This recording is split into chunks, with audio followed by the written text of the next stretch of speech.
Welcome to Luca and Miguel. Enjoy the video. Start by measuring latency to your Aternos server IP in milliseconds. Use ping or a network tool from your computer.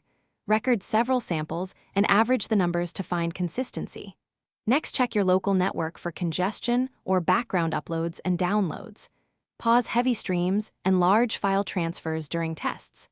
Also confirm Aternos shows server status and player count before proceeding with deeper fixes for accurate diagnosis.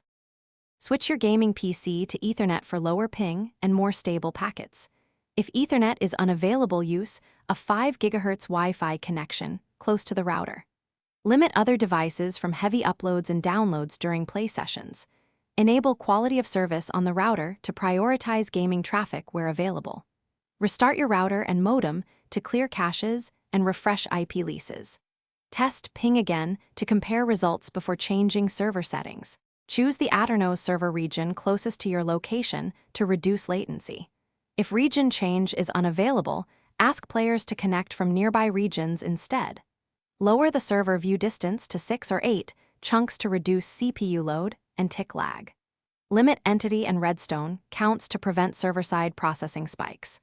Avoid using VPNs or proxies that can add 50 to 200 ms of latency. Finally, restart the Aternos server after changes and retest ping to confirm improvements. Thanks for watching and please subscribe. It's the best investment you'll ever make.